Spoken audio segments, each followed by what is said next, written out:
Jake? Besides pro wrestling Jerry Lawler, you done any Kaufman stuff? I enjoy the fact that he fucks with people, but as I become more of a showrunner and produce shows, I fucking hate it when people fuck with an audience, because then nobody can sit around and deal with a long bit like that. They'll just get up and leave and never spend money with you ever again. So, like, as much as I appreciate the art form of Andy Kaufman, sometimes as the guy who takes the money at the door, when I see people fuck with people like that, it tends to just run people away and no money is generated. But at the same time, too, as an artist, you appreciate moments like that, and I've always appreciated Andy Kaufman for what he is. But man, in today's era where you can switch the channel, move on, and get out of stuff quickly, I don't know how an Andy Kaufman would exist today, because nobody has that much patience to have a bit pay off quite as genuinely as that. It's so true. All right, this is 10 Bell Pod, a wrestling podcast that always ends kind of sad. I'm Nick, and I am from Burbank, which is about 15 minutes from Hollywood, so I will still sue you. Out in Lincolnton, North Carolina, we have Micah J. Loving. You didn't even do the proper make fun of redneck. Linkerton is the way to fucking properly do it. Linkerton. You gotta add that, too. And the last man ready to stomp a tent pole hole in your ass and camp it dry, the Mad Scout Dick Manning. Once again, Nicholas doing a better job of writing intros for me than I do myself. I appreciate that. Also, too, when I think of Lincoln, North Carolina, I think of the prison that I wrestled at one time. Yeah, that was a good story. When I hear Lincoln, that's what I think of every single time. Without giving away too much, I wanted you guys to give your elevator pitches on Andy Kaufman. Micah, you do Andy as a comedian. Jake, you do Andy's legacy in wrestling. Andy was one of those, he kind of honed and created my appreciation for comedy in a way. You don't really have to be funny, you just have to be interesting. If you're getting some type of emotional reaction, whether it be anger, confusion, joy, laughter, as long as he could pull something out of you that was strong and that would captivate you, he felt like he did a good job. And that's truly how I look at most art. So yeah, that was Andy. He just wanted you to stay there and look at him and be in awe. Didn't matter why. Andy, as a wrestler, he basically is somebody who has enough celebrity that he can leverage his way into the business. But at the same time, too, he understands that he's in over his head and he is just merely playing wrestler. So he understands that he has to be as respectful and as nice as possible to all the wrestlers and give as much care and respect to the sport itself. But in front of the camera, he will disrespect everything and make people as mad as possible, because that is one of the few forums where he can do that, and he's allowed to do that, and that type of behavior is encouraged and generates money, especially at that particular time in professional wrestling. All right, well, Andrew, Jeffrey Kaufman was born January 17th, 1949 in New York City. Bullshit, Nick. He was born in Caspiar, and please, just for me and everyone, can we start this off by having a 10-second moment of silence for all those poor, unfortunate Caspians who drowned when their island sunk to the bottom of the Caspian Sea under mysterious circumstances. Okay, 10 seconds.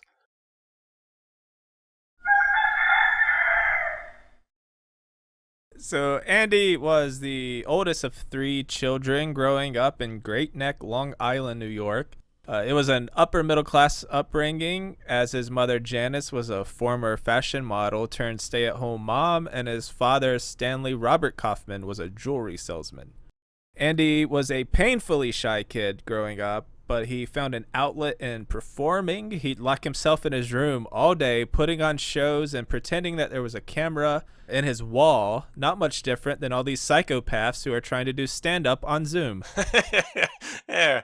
When I saw Man in the Moon and they showed that clip of him playing and in his room, it was very reminiscent of when I used to play in my room. I used to take action figures and different types of action figures and different brands, and then I'd invent my own like story arcs. I would take Silly Putty and like do them up. Like if I had 3 Power Rangers but I needed 5, I would take Silly Putty out of like these generic action figures and make them like the second the fourth and the fifth Power Ranger, and then I'd have these big story arcs, or I'd create these characters, and then I'd write down the beats of the story and play them out as if it's a movie, as if I was a director. So when I saw Man on the Moon, I go to my sister and goes, "Hey, remember when you used to make fun of me all the time for playing in my room the way that I did with my action figures? Well, Andy Kaufman, this guy who was a genius, did the same exact thing."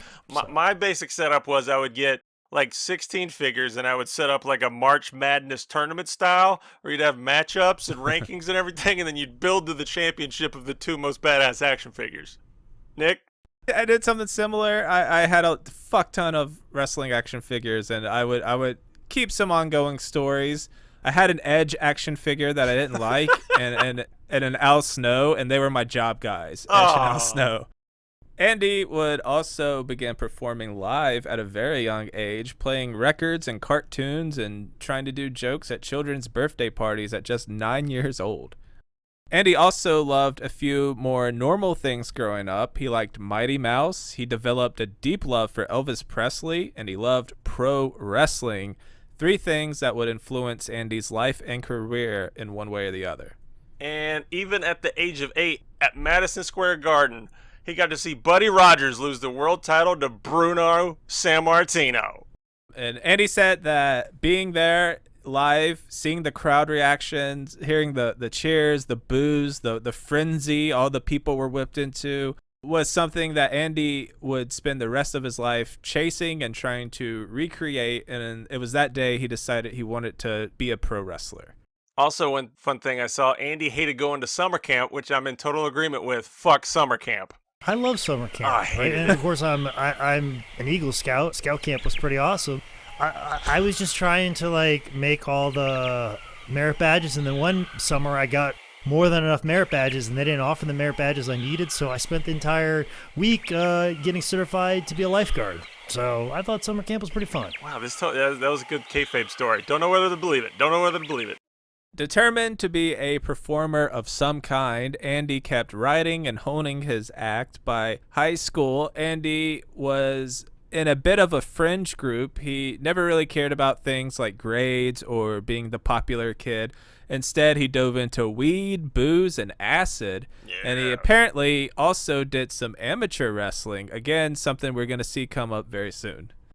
After graduating from Great Neck North High School in '67, Andy took a year off before enrolling at the now defunct 2-year Graham Junior College in Boston. During this gap year, he discovered transcendental meditation, which would become a massive part of his life.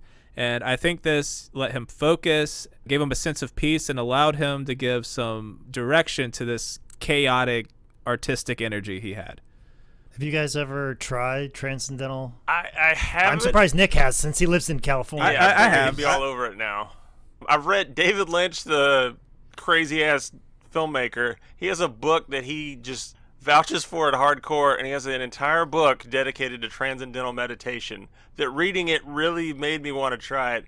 Yeah, I listened to David Lynch talk about it on Russell Brand's podcast. Yeah. But yeah, I fucks with it. Okay. Well, I've thought about it, but the person that sold me on it, of me possibly doing it, here's a shocker: Sinbad. Whoa. Sinbad is big into transcendental meditation. So much, in fact, he was telling the story one time about how he had this. He was laying on the bed, he was meditating, and there was this object on the opposite end of the bed, and he laid down and opened his hand. And he said he was able to move that object into his hand using meditation. He's confusing shit with the Force, correct? Yeah, pretty much. So that's what I understand with transcendental meditation. It's basically the Force. Cool. So and Sinbad has it. And if you've seen his stand-up, you know what I'm talking about. Yeah. While in college, Andy studied television production, and he also starred in his own campus TV show, Uncle Andy's Funhouse. Soon after, Andy started hitting the mics, performing at coffee houses, thinking he was ready to do an hour 2 months in, pestering headliners on Twitter, and developing his act, as well as writing a one-man play, Gosh. Which I have as in book form, but I think I later sold it on eBay because it's out of print for like $100. After graduating in 71, Andy began performing stand-up comedy at various small clubs on the East Coast, including the Improv back when Bud Friedman was still in New York. Yeah. Jake kind of touched on this. For someone starting out and kind of grinding his way through the open mics, the bar shows, the emceeing, with his style, shit had to be weird at times.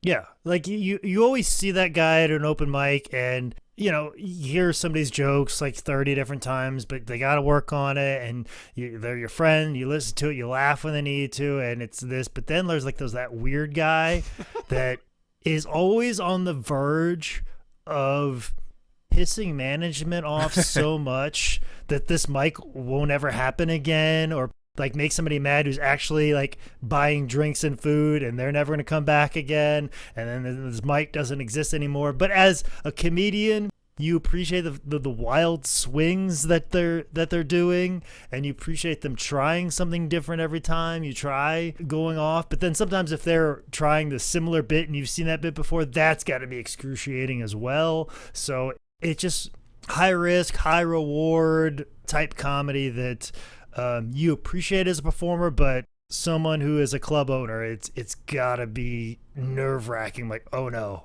Andy's on stage. Yeah. But I think around this time, from what I read, I mean, it was the early 70s. I mean, what we know stand-up now is totally different. Practically everyone going up there was almost experimenting and trying something new. I mean, this was Richard Lewis, Richard Belzer, Leno, Larry David was going up. I mean, at this time, I know they were just like, go up there and fucking try anything. And Andy did exactly that.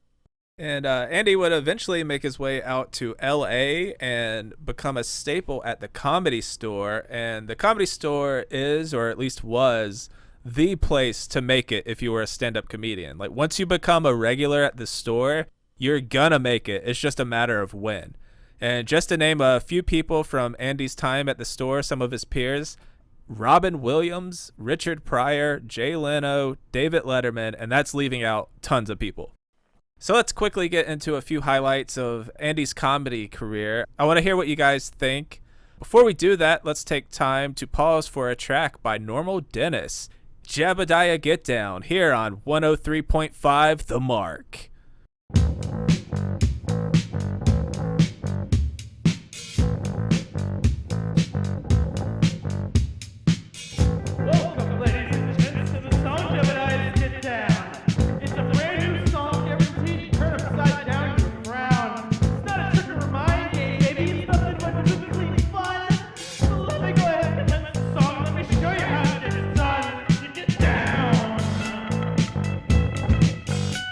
Get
right, you're listening to 103.5 The Mark, and we're back discussing Andy Kaufman's Foreign Guy.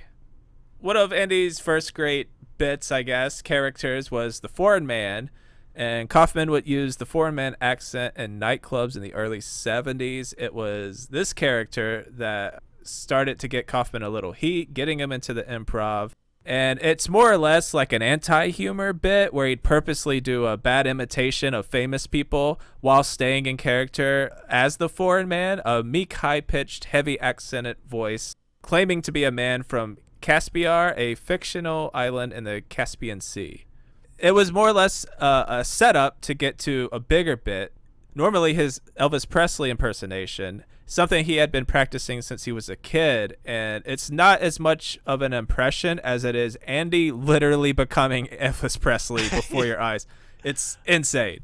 Getting exposed to Andy Kaufman and seeing the way he would manipulate an audience, he was such a good actor as Foreign Man, that you would really feel sorry for him and you would groan at his bombing, but then you would kind of be endeared and warm up to him. But then when the lights dropped and the music started drum rolling, and then he looked back with the Elvis lip and then nailed the fuck out of Elvis, you had realized that you had been had. He had got you, he won you over, and it was one of those, like, your brain explodes. Holy shit, what is this guy?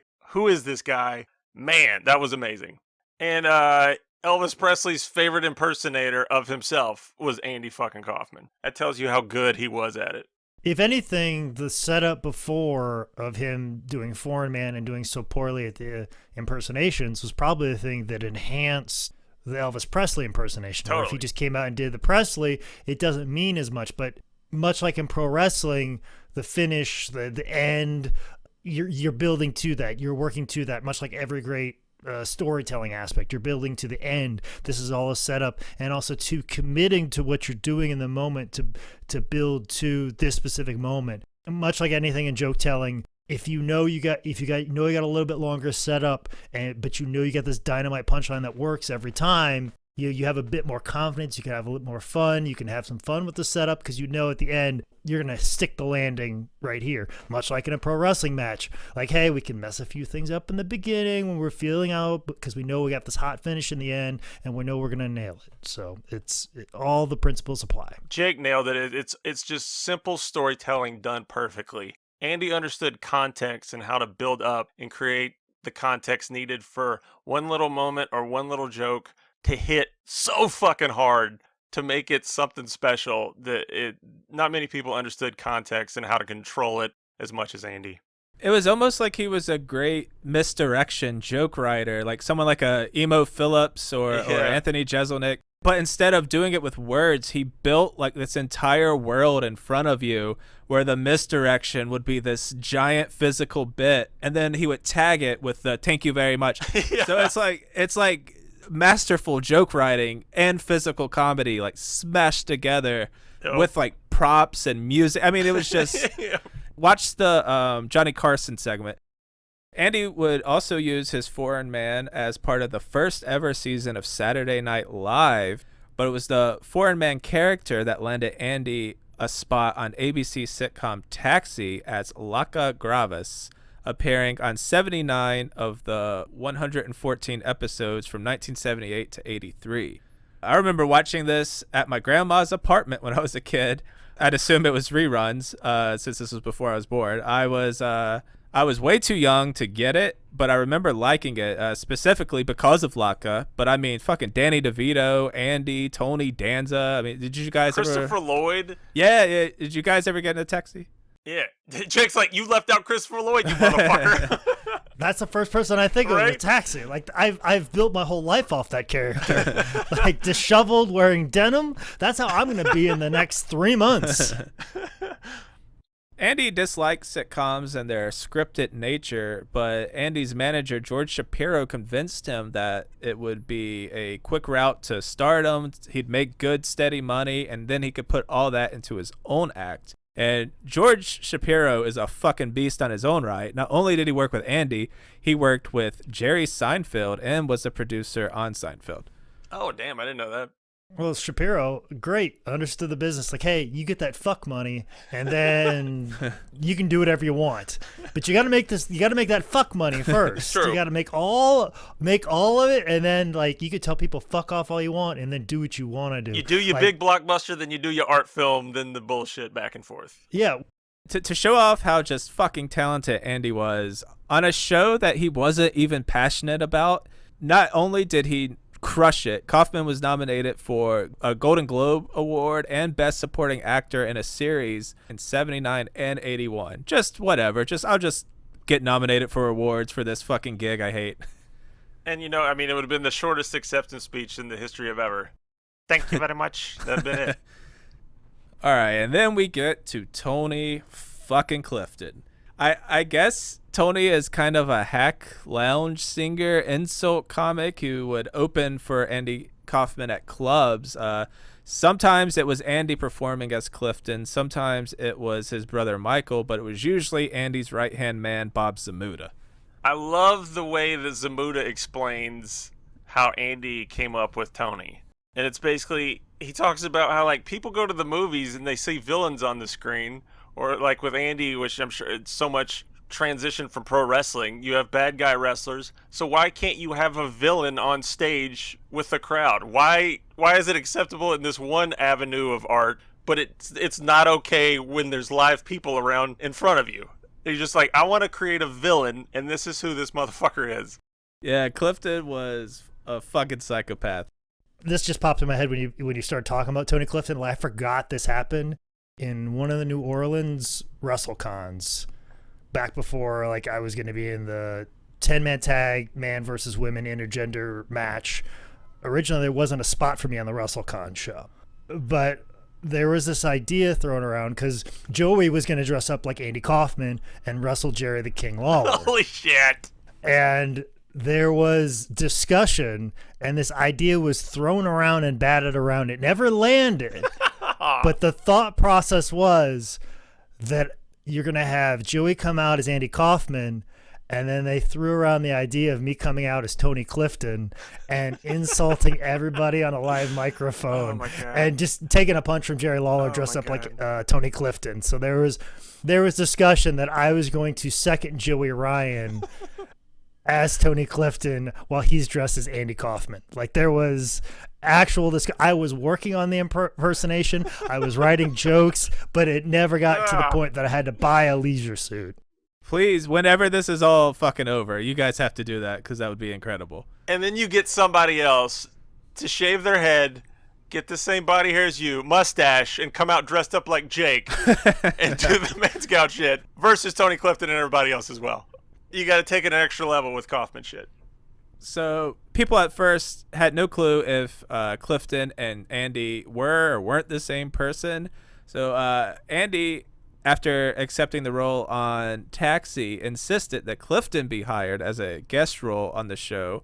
Yeah, so basically, as Nick pointed out, Andy didn't want to do Taxi, but Shapiro convinced him, and then he had demands. So he got his one of his specials, and then the other condition was that Tony Clifton had to be hired, but he had to have his own contract and his own parking space.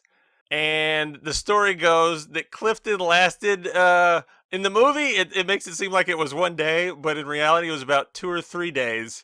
And apparently he actually tried to do good, but then he would just fuck up. He brought some hookers in on the third day. He was scheduled to be Danny DeVito's brother on the show. He committed so hard to it, but it just wasn't meant to be. And poor Tony had to be escorted off the lot. Some of my favorite bits of just to get an idea of Andy's weird fucking ass. He would go on stage, eat a bowl of potatoes, and get in a sleeping bag and sleep throughout the rest of his act.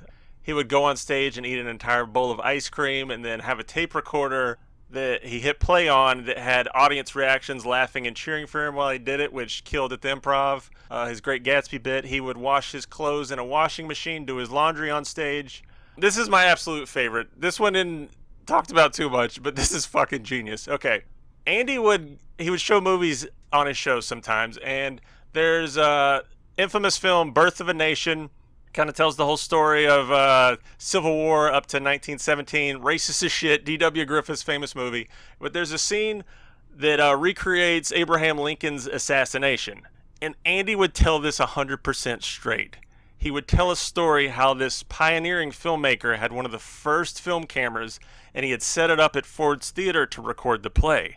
And then in the film, it shows John Wilkes Booth shoot Lincoln and run off stage. And Andy would play it like they actually captured the assassination of Abraham Lincoln. And after he showed it, he would bring everybody together and they would have a prayer for Abraham Lincoln, and people would cry and embrace and be totally worked over by Andy selling them that this 1917 black and white film, because it looks kind of, sketchy and there's cigarette burns and scratches, that this was the real footage of Abraham Lincoln getting assassinated, and he made that work. And that's just the bonkers type of shit that he would commit to and win over on people. That story just kills me. Now we get into why we are covering Andy Kaufman on 10 Bell Pod. As a nationally touring star, Andy would go town to town doing his live shows, and when you're as famous and well-paid and talented as Andy was, you can pretty much do whatever you want. So Andy did wrestling, women's wrestling. He said he wanted to bring back the carnival days where a wrestler would come out, offer anyone in the crowd $500 if they could last 5 minutes with him. Andy put up his own money to challenge women, proclaiming himself intergender wrestling champion of the world. And to explain Andy's gimmick a little further, we now go to 10 Bell Pod's resident sexist and a man who once saw a picture of Susan B. Anthony and said, "Smile for me, baby," Micah J. Loving. Well, see, basically, Andy didn't think too highly of women, and he knew that would get him cheap heat. And women are very good at raising the babies and scrubbing the potatoes and washing the carrots. I think I switched those up. There's nothing to argue against that. But, when it comes to like the mental acuity that it takes to get in the wrestling ring, the women just don't have it. So they should just go back in the kitchen and make the sandwiches. And I don't want to be the guy who's explaining kayfabe on a pro wrestling podcast, but of course, and this was all a bit to Andy. He was a sweet guy and didn't really think this. Oh, that was such a sweet disclaimer. So Andy began wrestling women during his actual stand-up show, using his amateur wrestling background, as well as having some plants in there for fun. He'd had over 300 matches well before his famous days of Memphis wrestling. Over 300, I've heard up to 400. But then when you look at some of the stuff and some of the shows, and he would wrestle up to 9 women in one night. Yeah. It would add up pretty good going from college to college to college. And the thing that I read, when he first started doing this, he was so over his latke and everyone loved him going to colleges. And he would do the Great Gatsby bit or Old MacDonald, all these things where it's very kid-like, and Andy was big on that, just making people feel like a kid and bringing joy to everyone and coming together. But then he would hardcore transition into the dirtbag heel character, shitting on women all over the place, and then they would turn on him and he would get massive fucking heat just out of the blue from everyone loving him to fuck you, Andy. So as Andy always did with his bits, he wanted to take this to the absolute extreme. So he began poking around the wrestling world, trying to get this on a big stage. I don't even know how to put this into perspective. Andy Kaufman was a household name. It would be like if Seth Rogen suddenly started pro wrestling, but he was dead serious about it, or Matt Damon did a run in the UFC. It just didn't fucking make sense. Kaufman was turned down by Vern Gagne, and he even approached Vince Sr. of the WWF. I assume both said something like "back in my day" and declined Andy's offer. However, it was at a WWF event that Andy met PWI's Bill Apter. They became pals, and Andy would regularly hang out at Bill's apartment, watching wrestling, having long conversations about it, with Andy expressing his desire to be part of wrestling. So Bill Apter hooked Andy up with a chance to do it, something Jake Manning still refuses to do for me. Well, why don't you go hang out with Bill Apter then? He'll get you in. I remember watching an Al Snow shoot interview for a couple seconds because I can't stand to watch more than a few seconds. Sorry, that was a Mick Foley bit. But Al was talking about Bill Apter, like his name came up, and Al Snow goes, Bill Apter, that psychopath. And I never laughed louder because I was supposed to go over to Bill Apter's house and pick up these magazines before a wrestling show. Like I was just supposed to pick them up, grab them, and go. And we paid for them in advance. All I got to do is just pick them up and go. Yeah.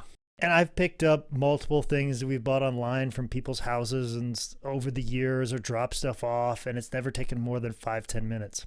Well, when I went to Bill Apter's house to pick up these 80 to 100 magazines, this motherfucker thought I was going to hang out with him all day.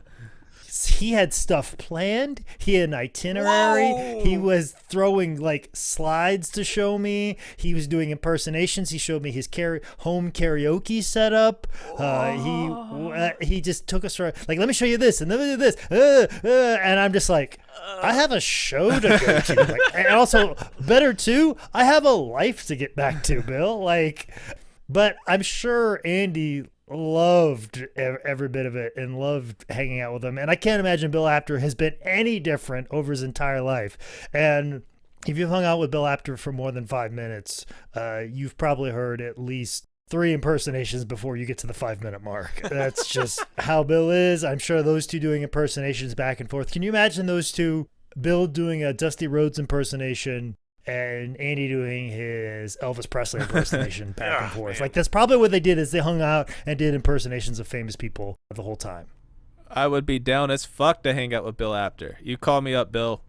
There's also, right around this time, if you want to see something weird and rare, go on YouTube and you can type in Vince McMahon interviewing Andy Kaufman. And I think it's from 79. And it probably was a show he probably inquired about doing the bit. But you get to see a very young Vince Jr. interviewing Andy, and it seems like it's not real. It's pretty cool.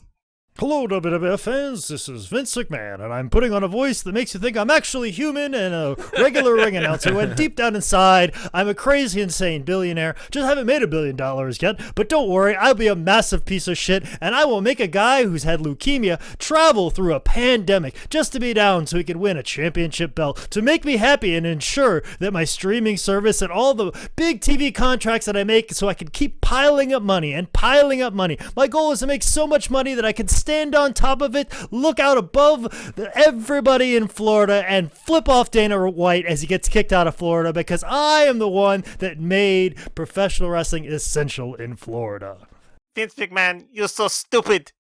Bill put Andy on the phone with Jerry Lawler, as the Memphis territory was the most likely territory that was going to deal with Andy's crazy ass ideas and the whole circus environment of, what Memphis was. Well, I like that Bill Apter, basically the way he always describes it is, Andy talked about how Vern turned him down, how Vince turned him down, and Bill's like, oh, they'll let you get away with that in Memphis. Like, you could totally do that, for sure. Jerry Lawler, they'll let you do that shit, for sure. So you may think that the entire Memphis angle was planned out in detail, every night, every move laid out to a T, but everything that would unfold would more or less be because of great improv by Andy Kaufman and Jerry Lawler, who would soon yes-and their way into one of the greatest angles in pro wrestling history. Well, Lawler, too, he's one of the best, as we've said on Patreon bonus episode, he's one of the best at improving in the ring. And I'm sure Jerry felt Andy was no threat to him whatsoever, and if he wanted to do something to Andy, he could make that happen. Like, if he wanted to slam Andy at this particular moment, he was going to slam Andy. And I think Lawler had that confidence that no matter what happens, I have this. And I think Andy, to an extent, had enough respect and trust in Jerry himself to know that he's not going to do anything dangerous to me. He's not going to hurt me any different than anybody else that would normally do professional wrestling. He's going to do what's right, and there's a considerable amount of trust between those two individuals, and two amazing improv performers you couldn't have in the ring better than those two. Kaufman wrestled twice at the Mid-South Coliseum in 1981, with the second match sowing the seeds to the feud with Jerry Lawler. He wrestled a larger, tougher woman named Foxy with a solid takedown offense, and she almost actually beat Andy. So Lawler took her, he trained her, they set up a rematch, and she almost won again with Andy pulling out the W, but after the match, he started roughing her up. So Lawler rolled in, pulled Andy off of her. So Andy just rolled with it. He confronted Lawler, who shoved him, leading to Andy threatening to sue him. Do you think this bit was planned out, or this was all improv in the moment? But either way, people went fucking nuts. Oh, this had to be something that they were gonna get to. Like everything else before might have been a little improv, but like no, this is the point we're gonna get to, and this is what we need to get, and this is what we need to happen. I'm sure this is what was discussed, and this was maybe the only thing that was discussed. From here, they get into some pretty legendary Lawler versus Kaufman promos.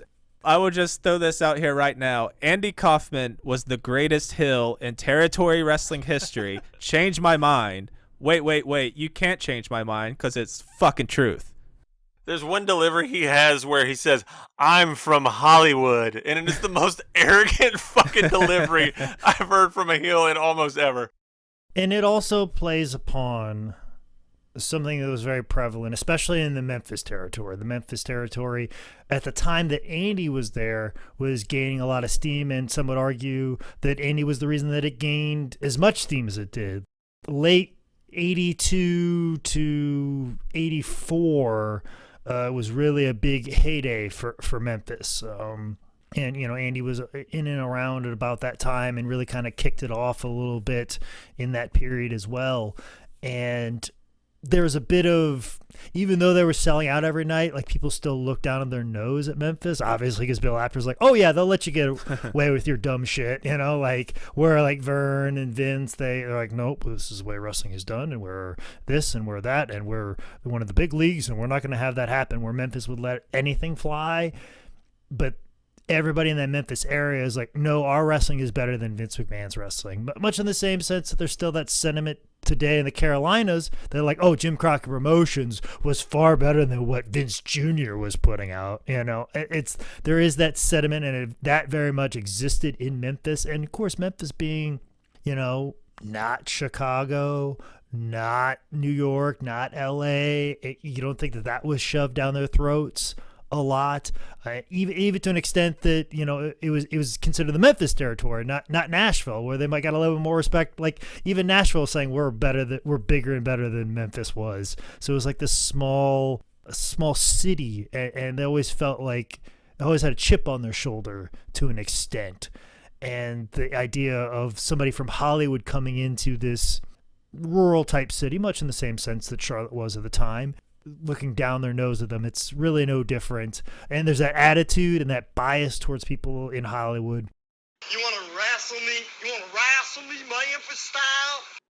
My favorite thing was the like matter of fact, this is obviously true way that he would deliver all his like what I guess is now considered cheap heat, where he was like, yeah, of course you're very stupid. Duh, you're from Memphis, Tennessee. Like, of course you're a hick. What do you mean? Like, obviously. Like, that was like a whole different level, instead of just grabbing the mic and being like, you dumb hicks, or whatever. It was a level of, I believe this so much that I'm just talking about it like the sky is blue or my shoes are red or yada, yada, yada. Because he's an actor, yeah. And that's something that I noticed when David Arquette started doing a lot of wrestling spots with Northeast Wrestling, and he would film promos. And seeing him do a promo with a pro wrestler, people will say what they want, like, oh, David Arquette, he's a shitty actor, he's a B-level actor, but he's still an actor. Good, you put him against one of the better you put him against a good promo guy in pro wrestling, he's still going to be far better, and the things that he's saying you believe far more because he's a professional actor. And that's something that I really picked up with Arquette, and that's the same thing with Andy, is that he's trained as an actor, as a performer, and works out that muscle all the time, where As a pro wrestler, you kind of spend 10% on the acting. You spend 25% on your body. You spend 15 on your merchandise. You spend another 10 on your catchphrases, and then you spend the rest of it all in your in-ring work and understand the psychology of professional wrestling. So you're just kind of split all over the place, where someone who's just solely focused on the actual performance part of professional wrestling and have that skill set, they're leaps and bounds above everybody else, and it's very noticeable. Also, just coming from a heel perspective, the fact he got turned down by Vern and Vince, but then Memphis picked him up, putting him in a location where it was the perfect spot to make fun of Southerners, which is just the easiest thing to fucking do. I mean, if he goes to New York, what's his angle going to be there? If he goes to... Well, there's still that East Coast, West Coast bias. You could say, I'm from Hollywood. You guys live in this dreary rat race of a town. You live in cages, and you look upon a park where my entire city is a park. He would adjust it how he adjusts it, but Memphis, you're right, is the best spot for him to do what he wanted to do. Right. So all the videos, all the threats of suing, all the shit talk led to April 5th, 1982, and in front of 8,000 fans in the Mid-South Coliseum, the by God blue chipper who played 5 seasons at Saturday Night Live would step into the ring with Jerry the King Lawler. And this match even had lead up on a Letterman before it, where he interviewed Kaufman in the green room and piped in a Lawler promo package to hype this match up. I mean, talk about maximizing the little stuff that you do. Like, they know the build is Jerry finally getting his hands on Andy. They have antagonized the audience because there's that question of like, how are we going to do this? And I'm sure a lot of people who bought a ticket were like, ooh, how are they going to get out of this? Is Andy going to like chicken out, and then all of a sudden the Mummy or Bill Dundee's going to come out, and then that's going to be a match, and it's going to be a handicap match that way? Like, how are they going to creatively get out of this? Surely Jerry Lawler is not going to give a wrestling move to Andy Kaufman. Surely he's not going to. And just that slow build to like, okay, well, I'll tell you what, I'll give you a headlock, and just that idea. And then Jerry's just expert crowd psychology when he waves that finger to let him know that this headlock that he's got doesn't mean anything. Just makes you salivate even more, like, what's he going to do? And then when he picks him up, the place goes crazy, because they were waiting for how this was going to end in some sort of schmoz. How were they going to get screwed out of Jerry not getting his hands on Andy? Because you're like, this guy's an actor. Surely he's not going to get thrown around like everybody else does as a wrestler. So when they actually pay it off like that, that's what I think is incredible. And then this brings me back, like, that's what you see now with celebrities when they go on Raw. It's like, okay, what schmozzy way can we make them look good and make our guys look dumb? Like that Kevin Federline John Cena match where like Federline pins John Cena. Like, K-Fed, like, people didn't like him. Yeah. Imagine K-Fed taking a belly-to-back suplex from John Cena, or taking the Attitude Adjuster. Like, the place would go crazy. The unselfishness of Andy to do that and understand that that's what people want at the end of the day, that's what he was searching in professional wrestling. Make these people so mad, but then pay it off in the end, as opposed to, well, I'm a celebrity, I need to look good at the end of it. Like, that unselfishness is what impresses me the most about this entire match.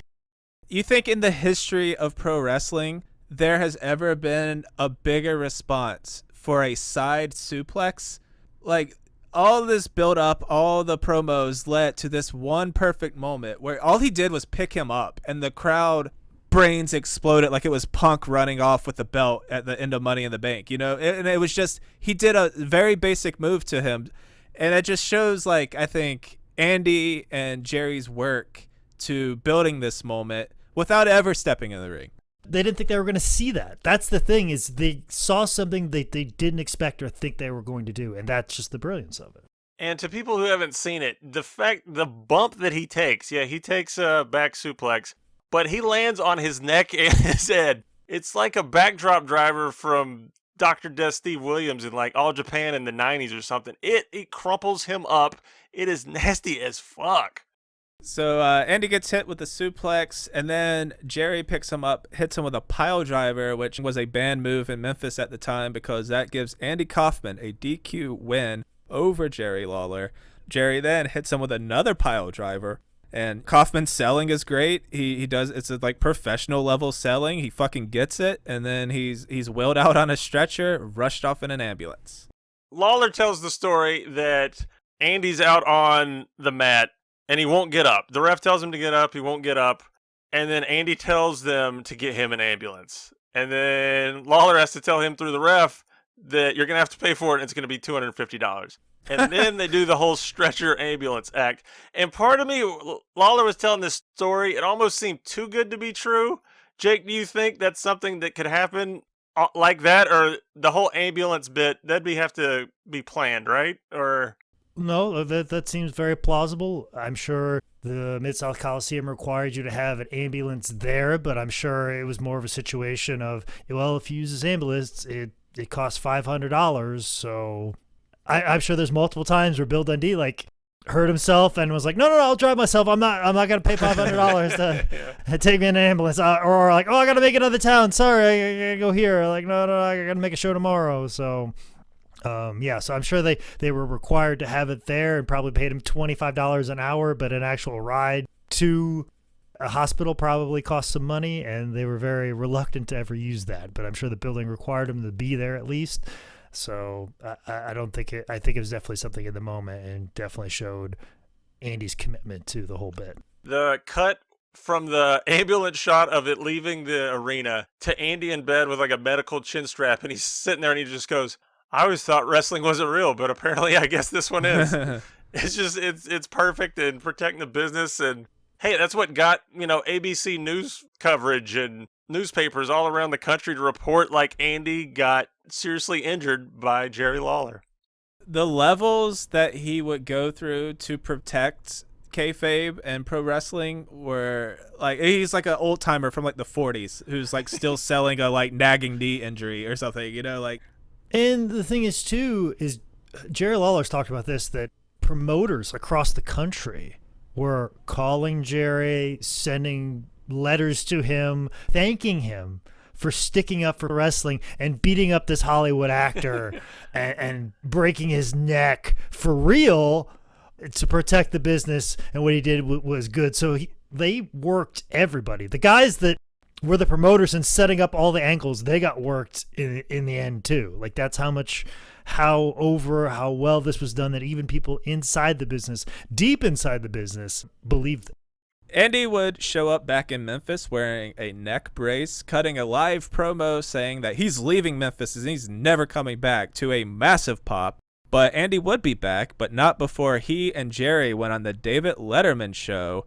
One quick little thing before we get to that. Also around this time for Andy selling his neck injury, I wasn't able to confirm this, but I heard there's an episode of Taxi where written into the episode, Latka has a neck injury, so he wears the neck brace on an actual episode of fucking Taxi. That's fucking insane. So Andy and Jerry were booked for 2 segments. Segment 1 was supposed to be showing the clips of Andy and Jerry, the wrestling matches, the promos, having some laughs. Then in segment 2, Jerry and Andy were supposed to make up, and they were going to sing What the World Needs Now Is Love. But that posed a huge problem. A face and a heel making up on national TV would kill their angle forever. So they come out, and of course, the stupid Hollywood smarks cheer for Andy and boo Jerry. They do the opening segment, showing all the clips as planned, and then they went to commercial. They came back, and Andy started going in the opposite direction. Him and Lawler traded some insults, and Lawler, knowing this was their last segment, this was their last chance to sell the angle, took action. Without planning it, without talking about it, Lawler stood up and slapped the fuck out of Andy Kaufman. The way that Lawler tells it is they had kind of talked about maybe doing the fight, but then went against it. Yeah. But then on air, there's the moment where Andy's asking him for an apology. And I think his line is like, if you're the man that you think you are, you will apologize to me. And Lawler says in that moment, he just kind of said, no. And so turning down that apology then turned into the whole violent altercation. And it's violent. I can't say in my 38 years that I have seen another man slap another man that fucking hard. Like, this slap is goddamn fucking... The only thing that's a close second is John Cena early in his SmackDown career smacking the shit out of Chris Jericho. That's the only thing that comes close. But, like, Chris Jericho stayed on his feet. But, like, Andy gets thrown ass over tea kettle, and Lawler, like, doesn't, like, just slap him. It, like, cups underneath of his chin and lifts him up off the chair a little bit. Like, it's jarring to see. Like, I've never... Jerry's a nice enough guy. I've never seen him as an intimidating, like, super, like, that level of anger and to the point of, like, I will end your life. Like, that I've never seen that out of Jerry Lawler. There's always been a bit of, like, oh, he's angry, he's mad, he's Jerry the King Lawler, he's fired up. But to that level of, I will knock your fucking head off your shoulders is just a level that is incredible. And I think it makes it even better.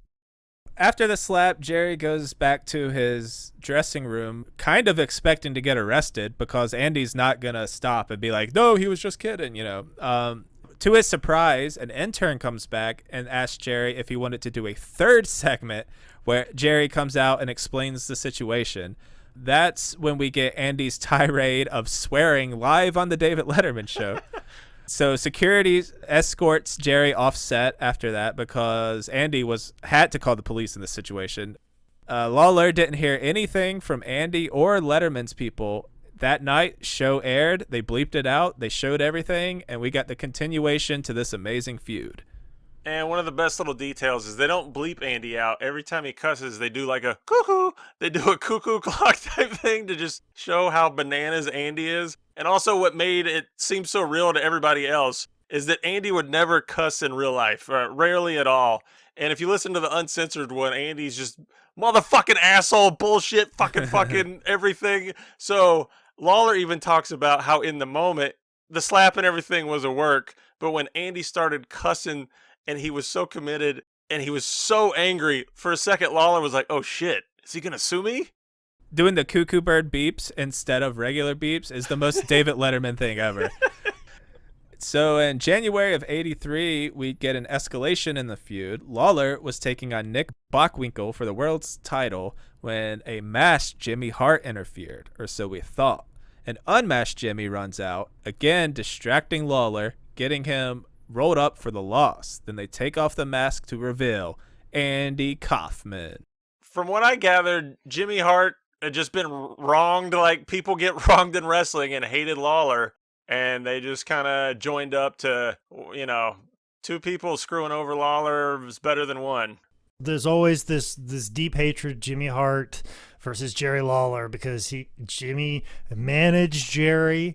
And then when Jerry broke his leg playing tackle/touch football with Jerry Calhoun, the top star on the territory was down. So if you don't have the top babyface, you got to create a new heel. So you had Jimmy Hart say he got a new king of wrestling, and Jerry Lawler's to the glue factory, much like every racehorse that breaks his leg. He's now the top heel. So it's just perfect because you always have this manager and there's always this chase of trying to get your hands on Jimmy Hart, trying to get your hands on Jimmy Hart, trying to get your hands on Jimmy Hart. And he's just got a new person to get in his way, new person to get in his way, new person to get in his way. And the idea that he would team with Andy, who Andy's trying to get his revenge on Jerry, it just fits. It's like the enemy of my enemy is my friend situation, and it's basically how they've come together. Wow, Jake's answer was much better than mine.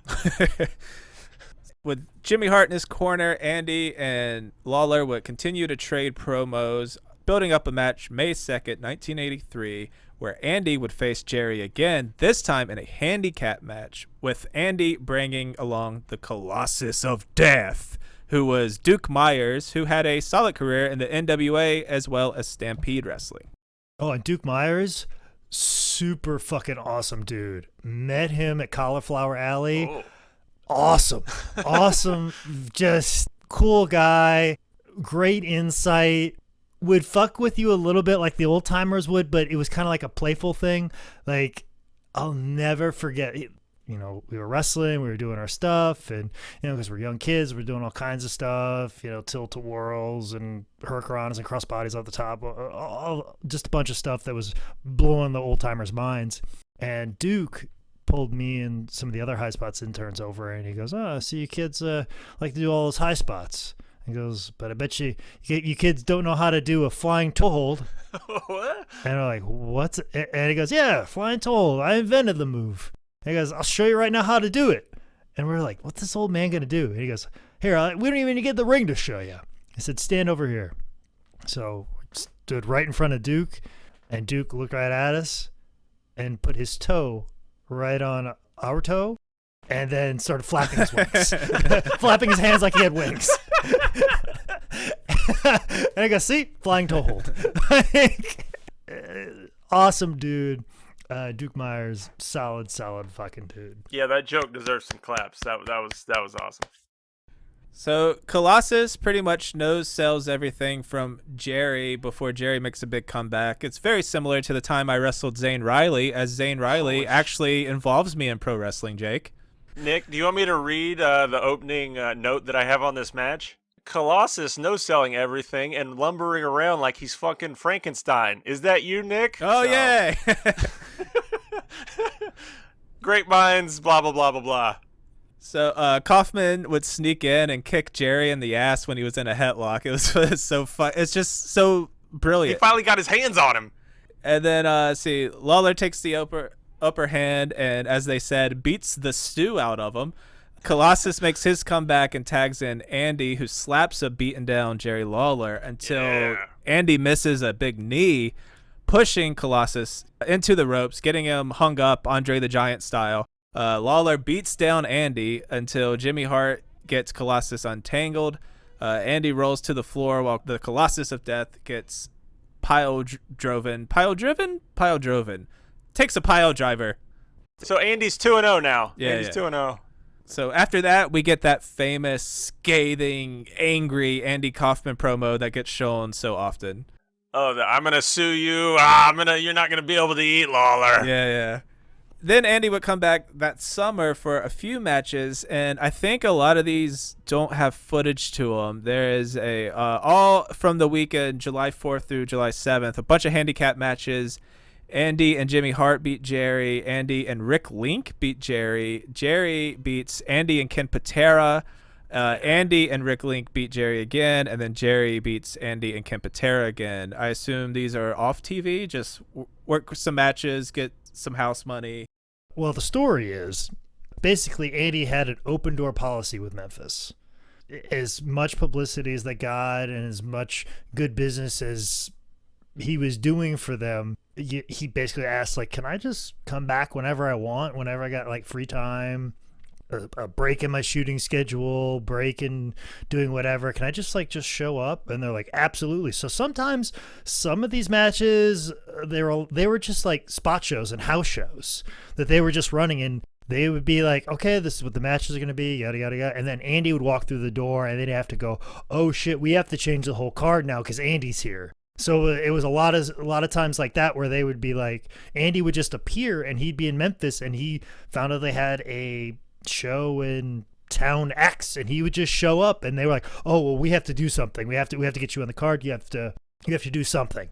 And they would always make room for him, get him in there. And of course, that's going to help your house show business. That's going to help your spot show business, because if you are walking in, paying a ticket, and you just think you're going to see a regular championship wrestling from Memphis match, and all of a sudden, oh shit, fucking Andy Kaufman, Latka from ABC TV's here at this non-televised event. Like, I got to make sure that I show up all the time. This idea of surprises happening on spot shows, these surprises happening on a lot of the house shows, untelevised events, it incentivizes those people to make sure that they don't miss a show. Hence why the territory kind of saw a boom, because they never knew when they were going to see Andy Kaufman. Like, I got to make sure I go every single week because he wasn't even advertising. He just showed up. So it incentivizes your house shows. Then all of a sudden you go to the show. I'm like, oh, I really like the Fabulous Ones, or I really like this wrestler here. And then you're going to come out back each week and you're going to get involved in you're going to be interested in the storylines, but also too with the idea of you never know when Andy Kaufman's going to show up. So as a promoter, the element of surprise and possibility of Andy Kaufman walking through the door, that's a big deal. That run of matches would lead to a new storyline in the angle where Jimmy Hart and Andy Kaufman had a breakup ending in a brutal slap fight. Andy would go on air and apologize to Jerry and offer him $10,000 to be his partner July 18th, 83 in a match against Jimmy Hart and Masked Assassin. Lawler was hesitant at first, but Andy really sells his apology. Jerry shoots him a counter offer. Keep your money, but never wrestle again after this match, which Andy Kaufman agrees to. This is also the first time that Andy's showing up in studio to do the local shows, and he would his promos would turn into I do big network stuff, and I don't do this local bullshit and blah blah blah. And just to see him go there and commit to doing the local shows in studio with how many people were in those Memphis studios? You think, Jake? Like 200? The studio? No, not even 50. Damn. Like there's like 40. I mean, there's little stands. There's barely anybody there. During the next match, Andy obviously turns heel on Lawler again when he sneaks in and throws a bunch of powder in Jerry's eyes, leading to Jimmy, Assassin, and Andy all beating the shit out of Jerry. Somewhere in here, Lawler would hit Andy with a fireball on a TV taping. So Andy Kaufman took a Jerry Lawler fireball. Holy shit. He's just sitting there on a chair, minding his own business, and then Jerry Lawler shows up and just throws a fucking fireball in his face. And the way he writhes around on the ground, rolling around, oh man, he sells it so good. Then Andy would start sending in tapes to Memphis, making an honest attempt to help the people of the South better their lives, explaining how to use things like soap and razors and mouthwash. They're the best segments. They're the soap segment, especially has a little bonus that Jimmy Hart brings in Cornette to the feud, but he doesn't show up again. But that's a nice little bonus. But Andy does it so genuine and so sincere. It's like, this is soap, and you just rub it and scrub it around on your body, and you want to shave your armpits, ladies, because we don't like seeing that. He's so helpful, and why people were mad at him, I don't know. So this caused an angry Jerry Lawler to smash the tapes, Andy's personal property, which causes Andy to go ahead and move ahead with suing Lawler. On top of that, Andy would start training with Muhammad Ali and challenge Jerry to a boxing match. To go up one extra notch, Andy helped Jesse Ventura win the Southern title from Lawler when he quote-unquote showed up in a chicken suit. It wasn't him, for sure. There's no way. But he distracted Jerry in a chaotic fuck finish. One highlight you gotta go look up if you guys are, there's on YouTube, they have the Kaufman versus Lawler feud. It's like 30-some chapters, all on YouTube. But go to if you just want to see a couple things, go to the end of chapter 22, and it's Andy on the phone screaming at, I think it's Dave Brown, the other guy who was the co-host with Lance Russell back then. And Andy gets so enraged. His screaming turns into this wild gibberish where he seems like he's legitimately losing his fucking mind. And it doesn't go on for like 3 to 5 seconds. It's a good 10 to 15 seconds. He just loses his mind, man. It's so beautiful how committed he is and how much this meant to him. And Dave Brown's reactions are just, they're perfect. You can also find a really great collection of the Jerry Lawler Andy Kaufman feud on highspots.com, who do not sponsor us. Boom. Yeah, but the guy who put that together is on microphone and talking as we speak. Lawler would agree to a mixed wrestling, boxing, handicap match with Andy and Jimmy Hart taking on Jerry. November 14th, 83. Lawler would actually lose this when Jimmy Hart loads up Andy Kaufman's boxing glove. He decks Jerry, and they do the old double pin on him, with Jerry taking the dirty loss. Yeah, I couldn't believe they let Jerry lose here. I was kind of surprised. And if you want some really good rare stuff that I found, there is a radio interview with Kaufman and Lawler. It's on YouTube. I think you just type in interview Kaufman Hart, my bad. It is the night before this match on local Memphis radio or whatever, and you get to hear Jimmy and Andy kayfabe a 10-minute radio interview and build up and try to sell tickets for this match. It's so damn cool and something you normally don't see old school marketing wise. Good stuff. Look that up on YouTube. To retaliate, Lawler would put Andy Kaufman on his turkey list. You take that, you liberal turkey cuck. And that would build up to what would sadly and unexpectedly be Andy's last match. November 21st, 1983, Jerry and Andy Kaufman would have a one-on-one boxing match. The totally, it seems like ad-libbed song that Andy does, "I'm the king of Tennessee," and he seems like he just makes it up on the fly, is something to see. The way he goes full heel at the crowd while screaming belligerently, but then he turns into the nice, normal Andy. He's like, "Okay, I'm asking nicely, please, shh." And then he immediately turns into the psycho heel back and forth like he's schizo. It's some fun stuff. I especially enjoyed Jimmy wiping down and fanning Andy after the first round, which all he did was run away from Jerry. That was a nice touch of comedy there. But yeah, doesn't last too long. He hits a suplex and the fist drop, and it's kind of it. Yeah, that's more or less game for Andy Kaufman's pro wrestling career. So that's kind of it for Kaufman's run here in Memphis. I think Jerry said they had some promos and stuff in the can, but Andy would get sick not too much longer after this. Bill Apter said this is the biggest angle in Jerry Lawler's career. Do you guys agree with that? All I know is Lawler agrees with that. He still pushes it out there that this was the best thing or the biggest thing he's ever done, and can never not speak highly of Andy and the work they did.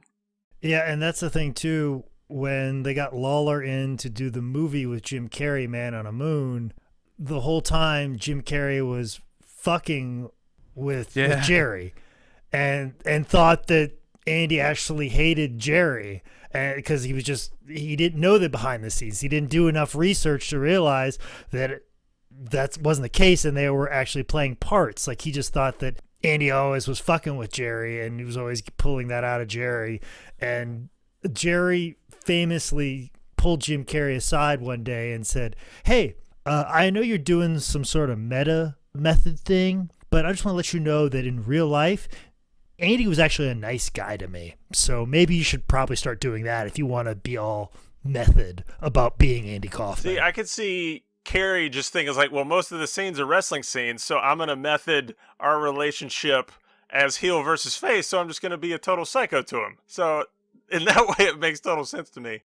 I could see that him taking the angle of when they were in public together around other people, that Andy would have he would have stayed in character as a heel around everyone else. Kind of like the David Letterman show where, Andy was going to have no choice but to get Jerry arrested because he had to stay in character. So I could see how Jim may have taken that and ran with it. But it's a quick amount of research to find that Andy behind the scenes with Jerry was beyond respectful because he's entering this different world, a world that he's not the king of, that he's not good at. So it's, it's Mr. Lawler. It's thank you very much. It's how was my workout there? What can I do for you? As opposed to just being a huge cunt like Jim was that entire movie. We watched that documentary and I love Jim Carrey, and me and Spencer were both like, he was kind of a dick, right? Like, there's a fine line between passionate, driven method actor and asshole, pretentious dick. I mean, there's a fine line to balance that stuff. Like, I get that you want to be a method actor, and I respect Jim Carrey's level of dedication, what he did. But at a certain point, you're just being an asshole to like some PA making $10 an hour. Like, take it down a notch and let the cameraman and the grips and the writers do their jobs and not be such a disruptive twat. I love Jim Carrey. I love him to death. He crushed it. He was fucking amazing in Man in the Moon. But at what cost? And then there's the bizarro little time capsule that Andy Kaufman made with classy Freddie Blassie. That was a parody of a talkie art film in the early 80s called My Dinner with Andre, and it was My Breakfast with Blassie. And it's basically 57 minutes of just mocking artsy fartsy filmmaking with Andy and Freddie Blassie just sitting at a diner, having conversations, being inappropriate with their Thai waitresses, trying to pick up women, and Bob Zamuda puking on people. You nailed it. You absolutely nailed 100% of what that movie was. I covered it in a How Did This Get Booked episode. Yeah, super fucking weird. It always was kind of seen as like, oh, this thing you got to see. That, oh, this is the thing that Andy did with Blassie. You check it out. And I saw it. Super underwhelming. I would suggest listening to the How Did This Get Booked episode over watching My Breakfast with Blassie. Just see some screen caps and you kind of get the point of it. And that's about as good as you need to say. I think I enjoyed it more than Jake. I've kind of got conditioned to watching slow art films, but you definitely got to be in the right headspace to get through it. I'm 100% on that. So it was late 1983 that things took a horrible, horrible, horrible turn for Andy. At Thanksgiving dinner 83, several family members openly expressed worry about Kaufman's persistent coughing. Lawler even has a story about Andy barely being able to get through some of his promos because of all the coughing. There's even the Jerry Lawler show where he pipes them in via satellite and they do the whole turkey thing. There's a couple moments where Kaufman coughs in that, and going back and watching it, knowing what happens, it's really like, oh fuck, man. It really hurts to just see the little cough that Kaufman does during those segments. Andy said he had been to the doctor and they said nothing was wrong, but when he got back to LA, he went to another physician and they checked him into Cedars-Sinai Medical Center for a series of tests. A few days later, Andy Kaufman was diagnosed with large cell carcinoma, an extremely rare type of lung cancer. Of course, with it being Andy, no one believed him, but as the side effects of chemo and the disease overwhelmed Andy's body, people started to take him more seriously.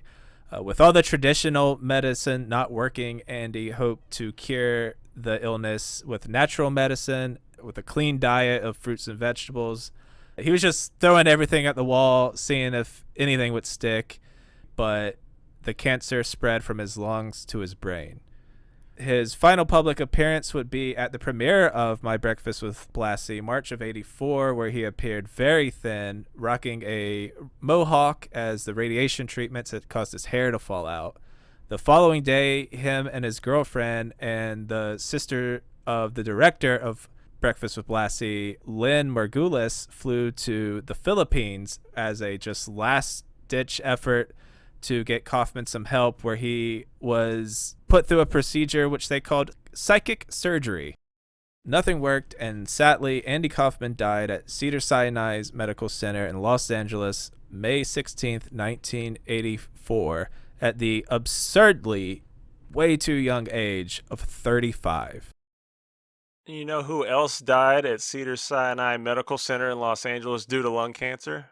Tony Clifton fucking did, in a screenplay titled The Tony Clifton Story, written by Andy Kaufman and Bob Zamuda in 1980. What do you guys think about Andy's death being a hoax?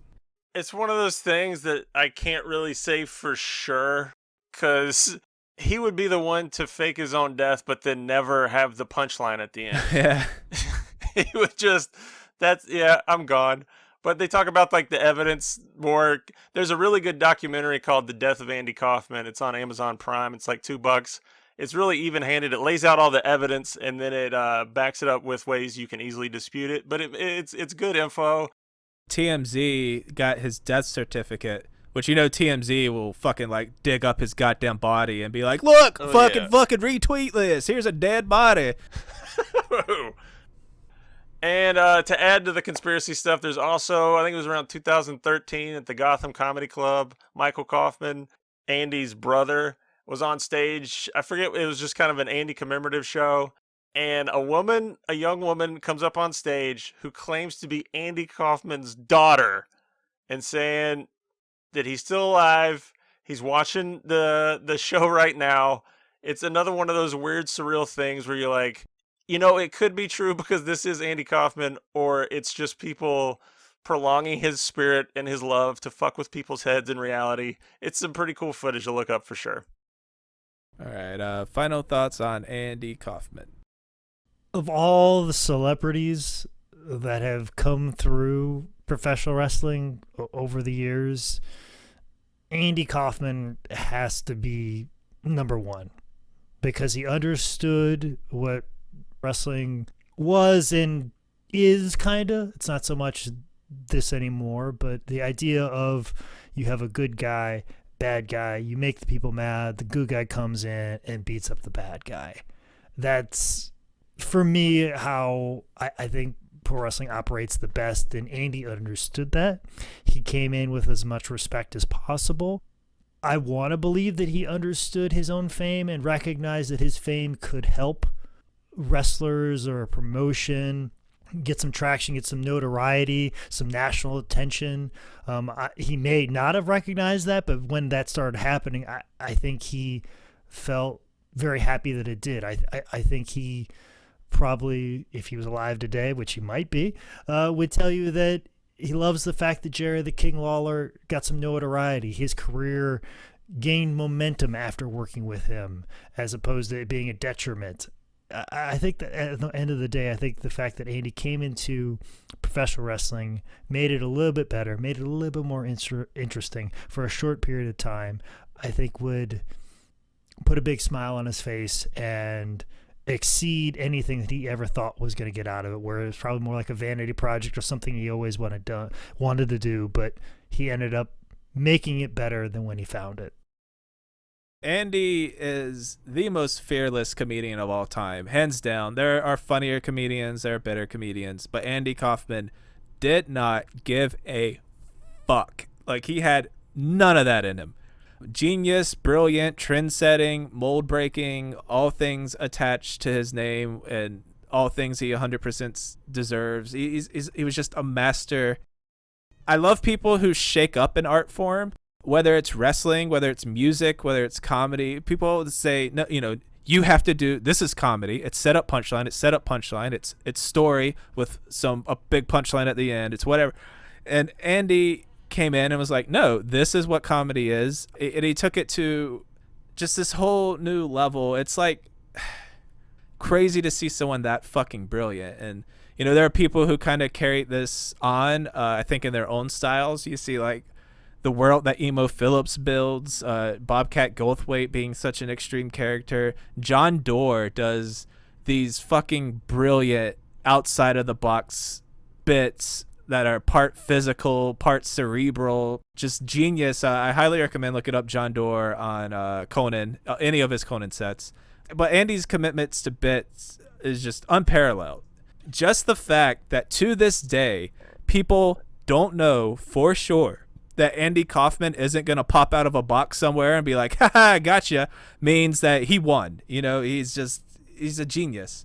His work in wrestling is insanely good. I mean, he just loved it so much and finally got to do it. He went in with such a deep respect for it. And, compare it to some of the terrible celebrity guest hosts of Raw, where it's just awkward and there's no timing, and it's clear that they never fucking watched wrestling, like the host of the fucking morning show or whatever the fuck they were.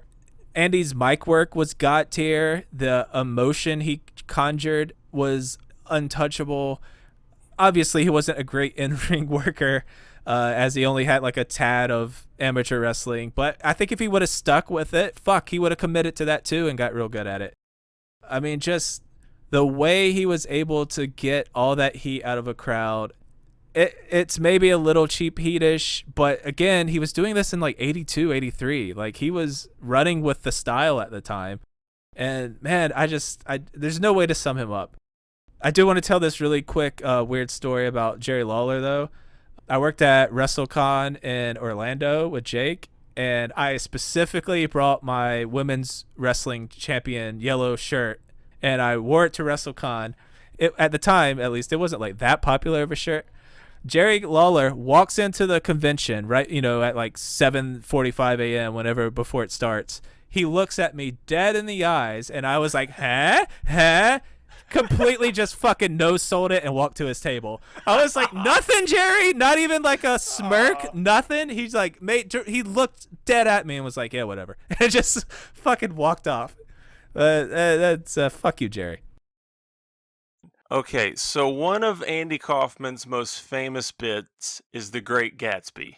Now, the idea for this is he would come on as one of his British characters. He would act very grandiose and big, and he'd be dressed up nicely, and he would start just reading The Great Gatsby.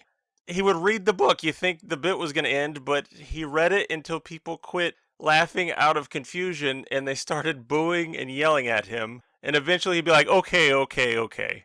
Do you want to listen to me read this book, or do you want to listen to my fun record? And of course, with Andy being a song and dance man, the crowd would obviously scream, the record, the record. And then he would put on the record, and it would just be him reading The Great Gatsby on the record. And everybody would applaud and like, oh shit, you got us. Anyway, blew my mind first time I heard that bit. So stupid, so brilliant. So, the senior year of my high school year, Spanish 3 presentation, I have to do a project on Venezuela.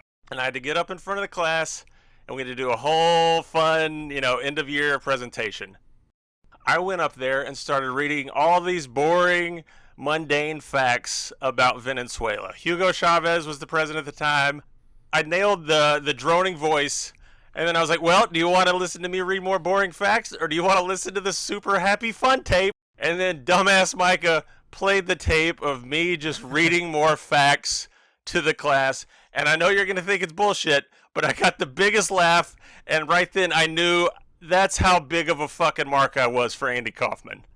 Man, when Nick told me we were going to do this episode, I got all flustered. Because Andy means a lot to me. It's stupid, but like I was trying to figure it out. Like my list of, we had to do like a Mount Rushmore of comedic inspirations. It would be The Simpsons, Mystery Science Theater 3000, George Carlin, and Andy Kaufman. Like, I think it was my early 20s, late teens. Like, I dove into Andy so fucking hard, man. I had all his books. He wrote a bunch of fiction books. He wrote poetry. I got his CD where it's just him with a tape recorder talking to his grandma, and he's talking to his girlfriend at the time. It's the weirdest shit, but I got all these weird personal things because it's that moment when you learn about an artist, they hit you, and you just got to soak up everything, man. So when going back and doing all the research for this wrestling, I fell in love with that motherfucker all over again, man.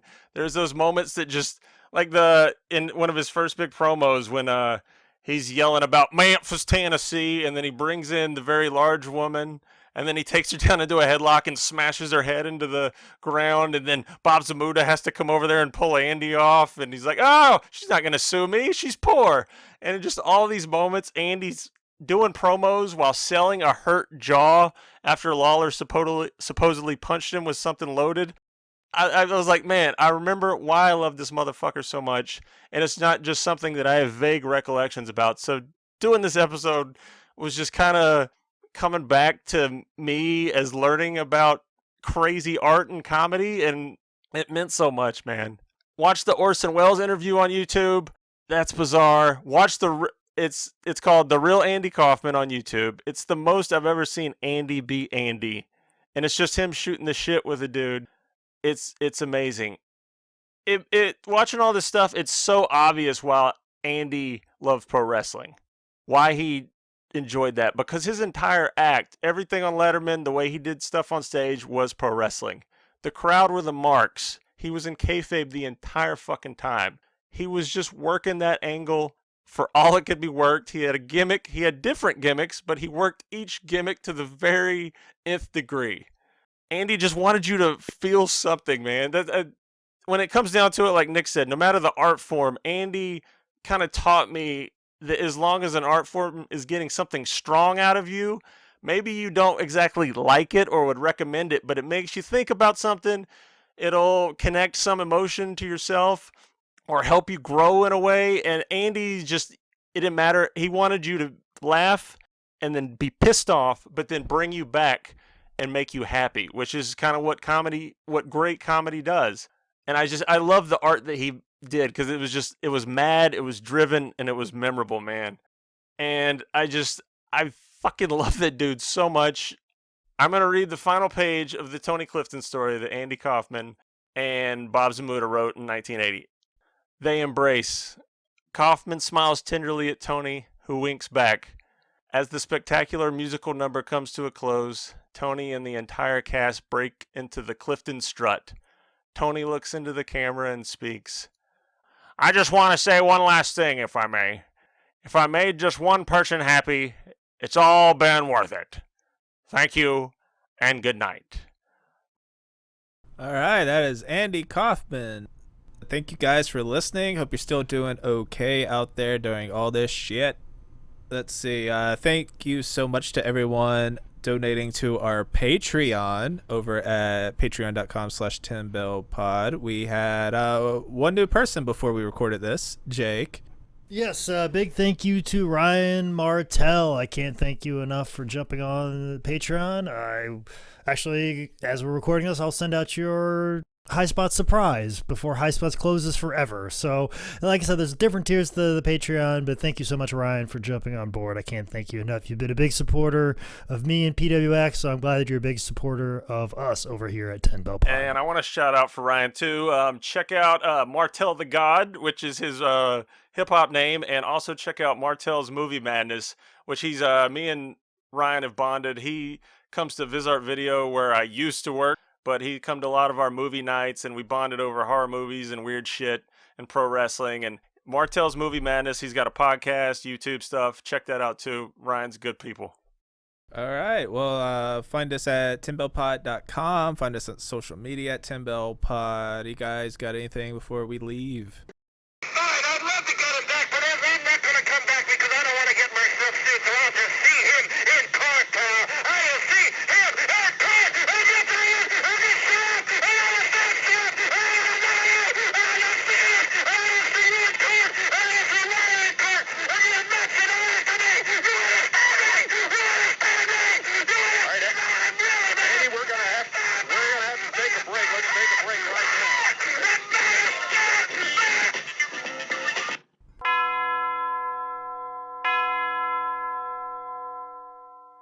Hey, this is Nick from 10 Bell Pod, reminding you to please check out patreon.com/10bellpod. There you can find some bonus content. You can get a surprise gift from High Spots, even though we should probably quit doing that tier. And you can even tell us who to book next. You can even just support us for $1, whatever you want to do. It is patreon.com/10bellpod.